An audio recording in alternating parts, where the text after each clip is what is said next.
The ambassador from Mexico is in New York this morning, Arturo Sarukhan. Mr. Ambassador, thank you so much for joining us. The president goes to Mexico this week at a time when the Mexican government is fighting these drug cartels. Nearly 7,000 people killed in the violence down there last year. Number one, what do you want from the United States on this front? And what will your president be telling President Obama when he gets there? First of all, Bob, that as most things in life, you need two to tango. And as Mexico seeks to shut down the flow of drugs coming into the United States from Mexico, from South America, we need the support of the United States to shut down the flow of weapons and bulk cash. I think that it is very clear that President Obama has been seized by the importance of the bilateral relationship since even before his administration kicked off. The flurry of visits by Secretary Clinton, Secretary Napolitano, Attorney General Holder down to Mexico in the previous weeks, I think have started to push the ball in the right direction. I think the key issue right now is how can the United States help to shut down those guns and shut down that bulk cash that is providing the drug syndicates in Mexico with the wherewithal to corrupt, to bribe, to kill. In your estimation, where are most of these weapons coming from? From the United States? 90% of all weapons we are seizing in Mexico, Bob, are coming from across the United States. Just on the Arizona and Texas borders with Mexico alone, there are approximately 7,000 FFLs, Federal Firearms Licensees. And a lot of the weapons that are being bought by the drug syndicates, either directly or through proxy purchases, are coming from those gun shops. The National Rifle Association and the gun lobby takes issue with your statements that most of them are coming from the United States. What data do you have to back that up, Mr. Ambassador? Well, the data that we have is the one that we have been sharing with our counterparts in the U.S. government, ATF and the Justice Department, and other agencies that have been working with us to determine where those guns are coming from. Look at the most recent large seizure in Reynosa, a town that is on the border, in November, in a military checkpoint just about 3-4 kilometers into Mexican territory. We seized more than 250 assault weapons and 500,000 rounds of ammo. These have just crossed over the border from the United States into Mexico. By tracing back these weapons, by looking at the types of weapons, we're determining that most of these weapons are coming from the United States, Bob.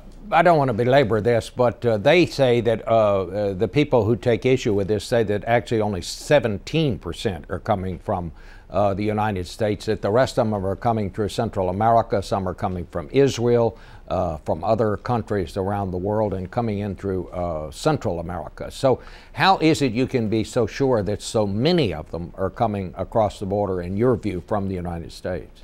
It's not only because of some of the tracing that we're doing with ATF, our partners in ATF, and some of the numbers that we're looking at there, but also because of the types of weapons that are coming through our border with Guatemala, Central America, but they're mainly grenades. Most of the grenades that we're seizing are the ones that are coming from Central or South America. Most of the assault weapons are coming from the United States.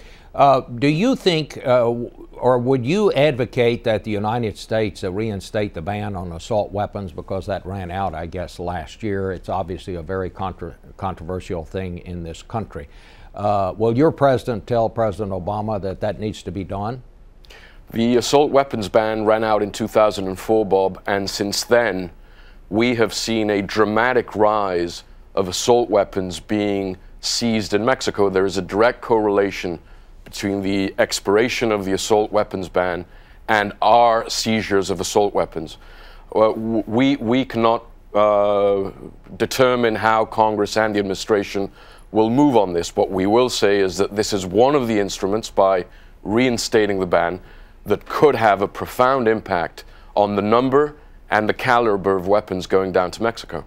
What about the call by some in this country that more National Guard troops or federal troops should be placed along the border with Mexico? Do you see that as something that would be of help? I think that some of the steps that the administration, the Obama administration, has already taken. 3 weeks ago, Secretary Napolitano announced a significant ratcheting up of ATF and ICE agents along the border to do southbound interdiction of weapons and guns. I think that is very effective, very productive. Sometimes I think it can be even more effective than placing National Guard troops because these two agencies are charged with interdicting these weapons and bulk cash going down into Mexico. So we do see this as a very positive step in the right direction. We think that ATF and ICE should play a more prominent role along the border. There's been a considerable publicity, of course, on this side of the border about tightening up security along the border, the talk of building the fence and all of that. Has any of that had any impact on the number of guns and drugs that are coming across the border? Not so far. And again, what we have to understand here is that we will be able to control our border if we can control illicit traffic moving in both directions. The drugs moving north, the weapons and the cash moving south. We will have to work together.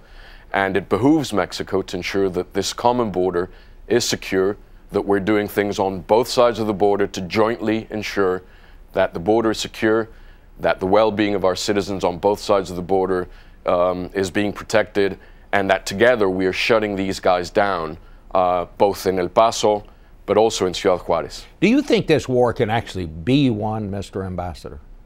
I think that the Mexican government is moving in a very, very strong fashion forward to shut these guys down.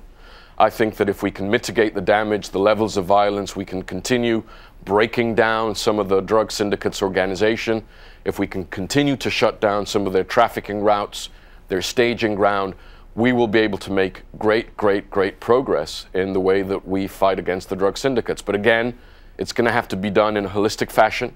It's going to have to be done on both sides of the border.